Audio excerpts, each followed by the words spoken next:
fala: irmãos, quero que saibais que as coisas que aconteceram contribuíram para o avanço do Evangelho. Essa sentença inicial, quando Paulo fala: irmãos, quero que saibais, era uma espécie de introdução, quando eu estava escrevendo naquela época, que queria chamar a atenção para aquilo que ele iria escrever adiante. Então, para chamar a atenção, ele escreve: irmãos, quero que saibais. É como se ele estivesse falando: ei, presta atenção no que eu vou falar para vocês agora. Era para chamar a atenção. Então ele continua: as coisas que me aconteceram contribuíram para o avanço do Evangelho. As experiências de Paulo em relação à mensagem do Evangelho, que ele quis dizer que tiveram o mesmo efeito que tem as obras de engenheiros no progresso de um exército. Quando ele fala assim, as coisas que aconteceram contribuíram para o avanço do Evangelho. Esse termo usado era como se homens enviados, engenheiros, fossem enviados à frente para remover as obstruções e abrir estradas para o resto da tropa. Era aquela equipe que ia primeiro verificar o campo, verificar quais as obstruções que tinham, árvores, matas, alguma coisa, e eles iam remover aquilo para que o restante da tropa passasse. Então ele fala nesse termo que as coisas contribuíram para o avanço do Evangelho. Era mais ou menos isso que ele queria falar, que no caminho do Evangelho tinham muitos empecilhos. Aqueles que ouviam um pouco e não conheciam tanto a verdadeira essência do Evangelho, nessas pessoas existia desconfiança, existia hostilidade para com o Evangelho. Essas coisas eram um tipo de empecilho por parte de alguns membros da igreja, talvez por parte de alguns irmãos da igreja de Filipenses. Provavelmente havia temor, as pessoas tinham medo das perseguições, medo dessas hostilidades, e essas coisas eram um empecilho muitas vezes para o Evangelho. Mas Paulo está falando que as coisas que aconteceram com ele estavam contribuindo para o avanço, estavam contribuindo para que esses obstáculos, essas coisas saíssem do caminho do Evangelho e o Evangelho começasse a avançar, a progredir cada vez mais. As experiências e reações de Paulo, as suas prisões, as suas provações, o seu testemunho contínuo por Cristo, o seu padecer, o seu proceder em meio às aflições, serviram ao propósito de capacitação para a remoção desses obstáculos. O pastor Éder, pai do Samuel, falou muito bem aqui um pouco da vida do apóstolo Paulo ali em Atos. Eu achei muito legal a forma como ele colocou a narrativa ali, né? Empolgou a gente de como ele estava descrevendo os fatos, mas de fato é que Paulo passou por tudo aquilo.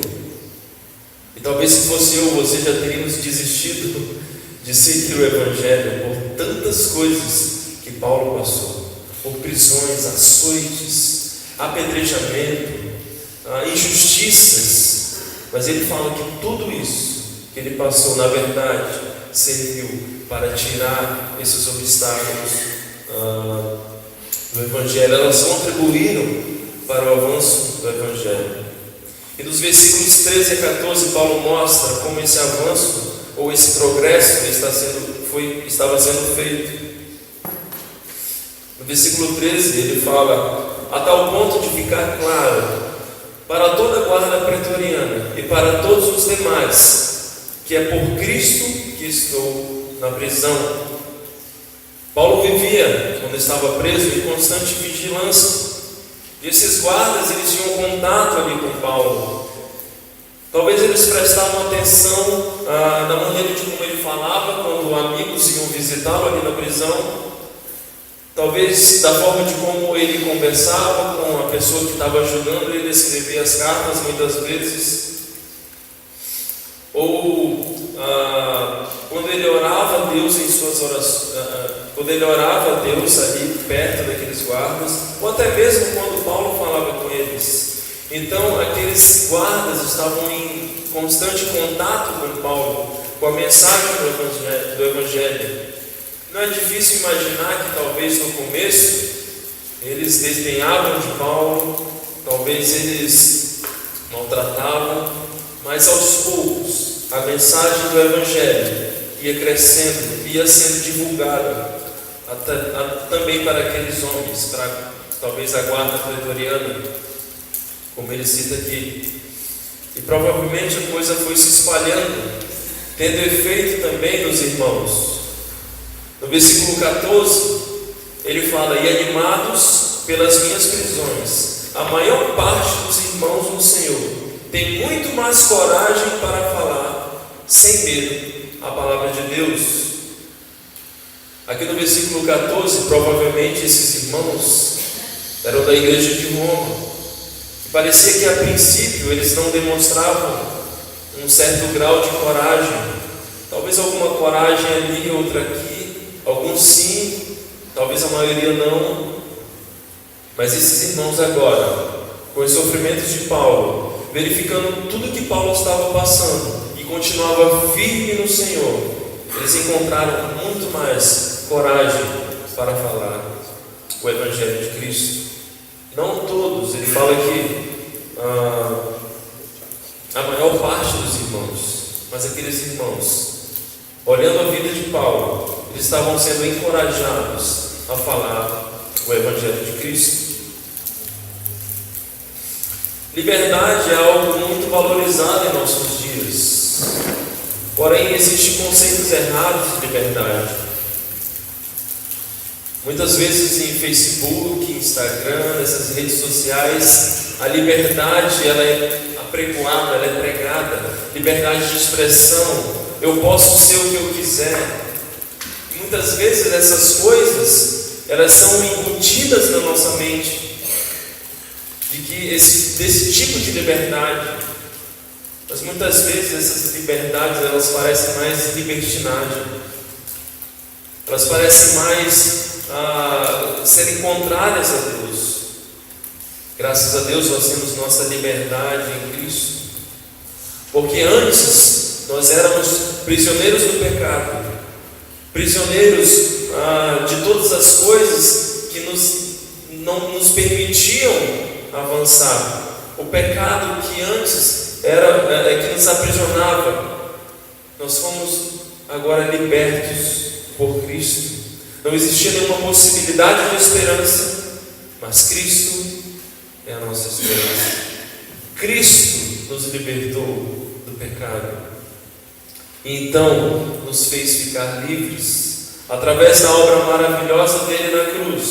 Hoje temos liberdade nele. Essa é a verdadeira liberdade que nós podemos usufruir hoje. A beleza da mensagem do Evangelho que tomou conta da minha vida e da sua.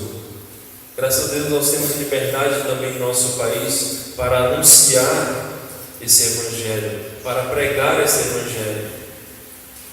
A pergunta é: nós temos aproveitado da liberdade que temos para pregar o Evangelho de Cristo? Essa mensagem maravilhosa do Evangelho, as boas novas, está viva dentro de nós. Nós precisamos anunciar essa mensagem em qualquer circunstância. Essa mensagem nos dá uma perspectiva de esperança, de futuro, onde podemos também encorajar uns aos outros. Lembra das diferentes formas de perspectiva? Uma das formas é que nós temos hoje uma outra perspectiva de futuro que as pessoas no mundo não têm. Nós temos uma perspectiva que um dia nós nos encontraremos com o nosso Salvador, que hoje nós temos essa liberdade em Cristo, e por isso nós temos que encorajar uns aos outros. Paulo estava passando por momentos de crise, por momentos de aflições, mas aquilo estava sendo um encorajamento para aqueles irmãos. ou que estavam passando, ou que talvez viriam a passar por certas coisas. Mas a mensagem do Evangelho era o centro de tudo isso. A mensagem do Evangelho nos dá também uma perspectiva, como eu falei, do presente. E a maneira de como nós encaramos no nosso dia a dia nos dá força para continuar.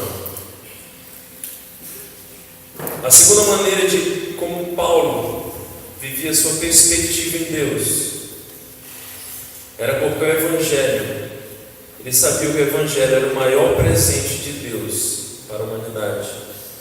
Por isso ele gastava a sua vida e gastou a sua vida anunciando a mensagem do Evangelho, porque ele sabia que esse era o maior presente de Deus para a humanidade.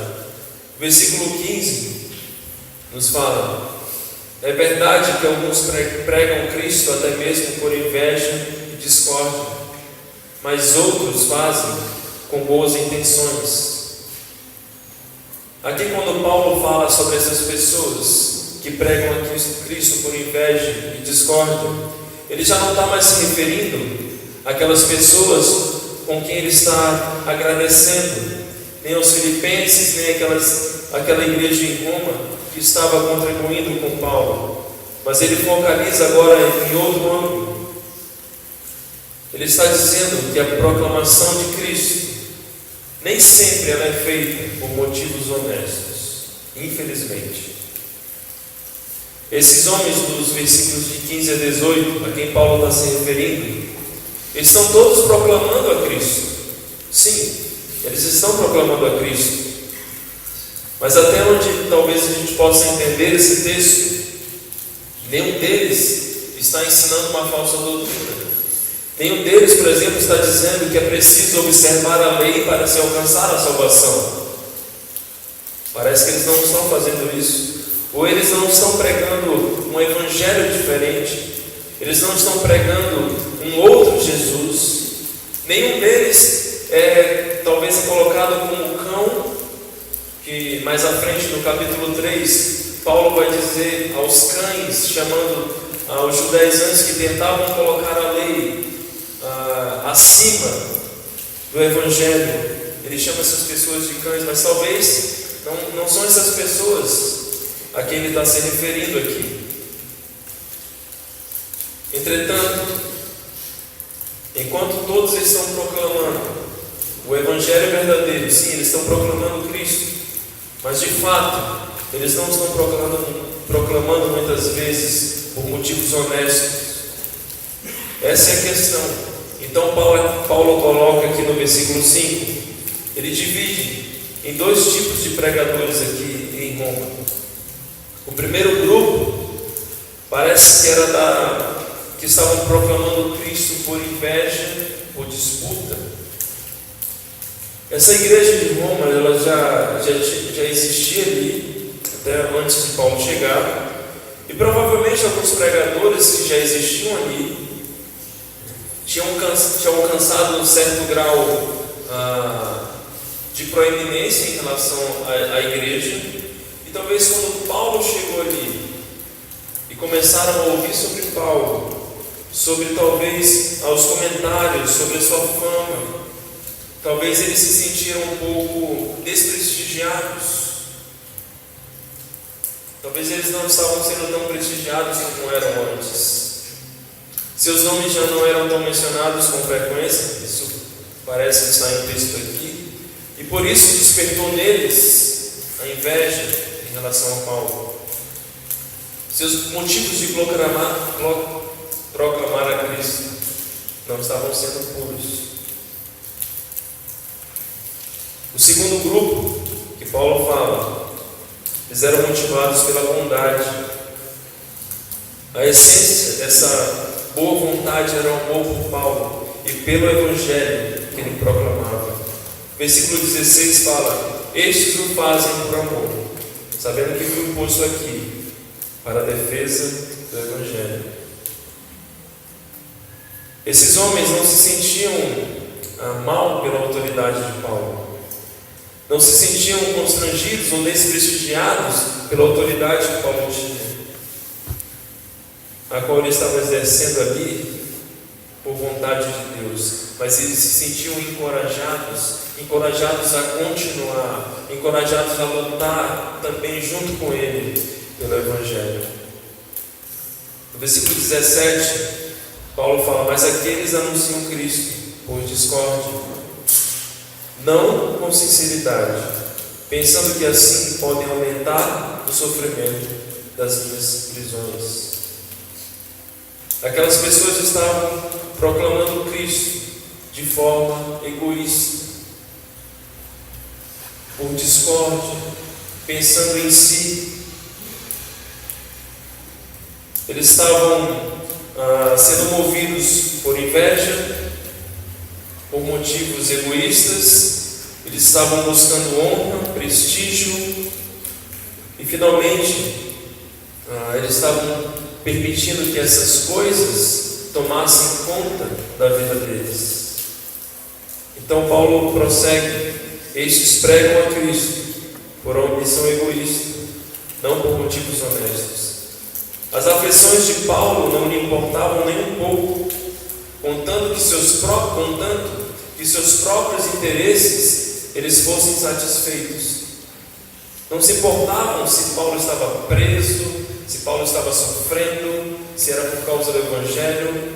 O que importava eram seus próprios desejos egoístas, suas próprias vontades. Eles estavam pregando Cristo, sim, não estavam pregando outro Cristo, um Evangelho diferente, mas eles estavam fazendo isso com as motivações erradas. E aí no versículo 18, parece que é o centro do argumento de Paulo em relação ao Evangelho. Ele fala: mas o que importa? De qualquer forma, contanto que Cristo seja anunciado, quer com pretexto, quer não, alegro-me com isso, e sim, sempre me alegrarei. Na mente de Paulo, o Evangelho era muito mais importante do que as coisas que ele tinha passado, as coisas que ele estava passando e as coisas que estavam acontecendo com aquelas pessoas que estavam pregando com outros motivos. Na verdade, para Paulo, a pregação do Evangelho era algo muito mais importante. O que realmente importa não era o bem que eles estavam fazendo, e sim que eles estavam fazendo em relação ao Evangelho. O que importa é que Cristo seja proclamado de todas as maneiras, isto é, seja até por hipocrisia, como aquelas pessoas que tentavam pregar e encobrir os seus interesses egoístas, ou com sinceridade, como eram aqueles a quem não queriam outra coisa a não ser a glorificação de Cristo. Mas o que importava é que o Evangelho estava sendo pregado. E aí Paulo fala: alegra-me com isso, e sempre me alegrarei. A pergunta é: que prioridade o Evangelho ele tem sido em nossas vidas? Como nós temos dado prioridade para o Evangelho? O que é o Evangelho? Na verdade, a gente muitas vezes fala alguns termos, Evangelho, ou outros termos que nós estamos acostumados a falar, mas às vezes nós não pensamos o que de fato significa aquela palavra. O Evangelho, boas novas, boas notícias, sim, é isso. Mas você já parou para pensar o que é o Evangelho? O que são essas boas novas? O que são essas boas notícias? O que isto importa para nós que somos salvos em Cristo? Sim, o Evangelho nos salvou, o Evangelho de Cristo. Como nós temos vivido esse Evangelho? De que forma temos anunciado esse Evangelho? O Evangelho pode ser definido simplesmente, mas de forma poderosa, que antes éramos pecadores.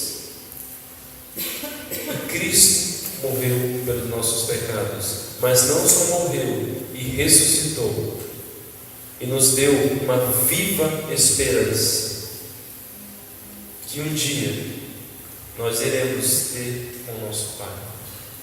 Esse é o Evangelho, de forma simples, mas de forma poderosa, que salva pessoas da sua condição de pecado, da condição de morte espiritual para a vida. A morte de Cristo na cruz nos trouxe vida. A morte do Filho de Deus nos trouxe vida e viva esperança. E como nós temos vivido isso? Qual a nossa perspectiva em relação ao Evangelho, tanto no presente, na perspectiva em que hoje nós somos uma nova criatura, que as coisas velhas já passaram e que nós tivemos a possibilidade de ser novo, de sermos outra pessoa em Cristo Jesus. Como isso tem afetado a nossa vida no dia a dia, mas também numa perspectiva futura, como isso tem te dado esperança, como a mensagem do Evangelho, ela tem te dado esperança. Paulo começa escrevendo a carta de Filipenses para agradecer e encorajar aqueles irmãos, para que eles tenham uma outra perspectiva quanto ao que estava acontecendo ali.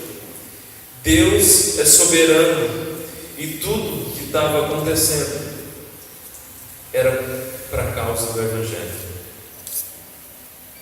Irmãos, não se enganem, não fiquem tristes, não pensam que a esperança acabou, não pensam que, sim, eu fui enviado por Deus para pregar aos gentios e agora estou preso, mas não pensam que isso vai calar o Evangelho, porque o importante não sou eu.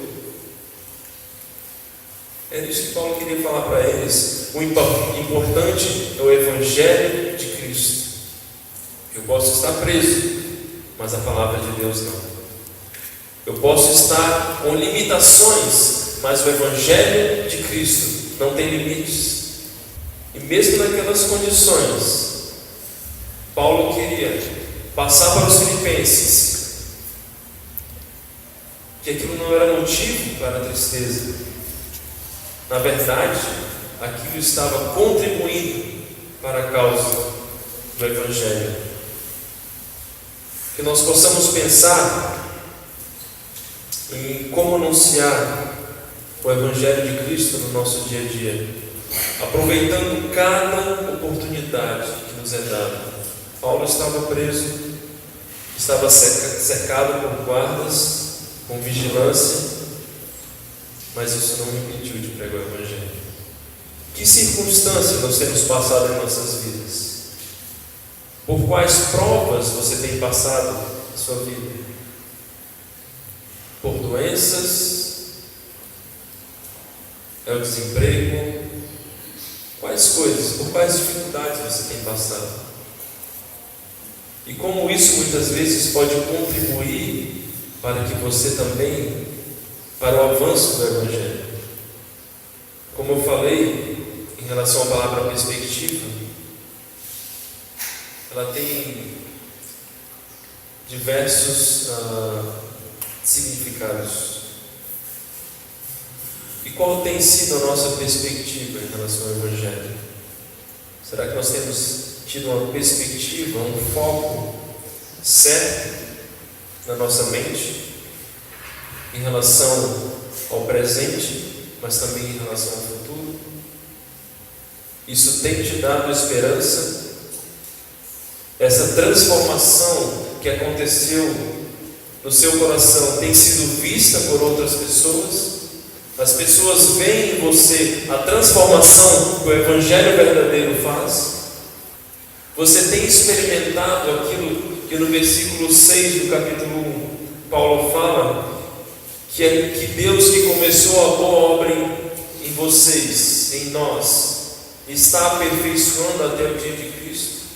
Nós temos experimentado esse aperfeiçoamento diário, essa santificação, esse processo que começou quando nós fomos salvos por Cristo e terminará ou quando nós nos encontrarmos com Ele ou quando Cristo vier nos encontrar. Como tem sido esse processo? Você tem demonstrado isso na sua vida?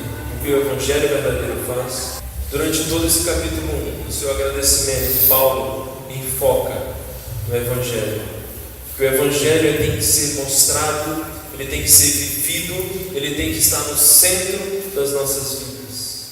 E ajustando a nossa perspectiva, que não é porque passamos por provas, por lutas, mas isso contribui para o avanço do Evangelho.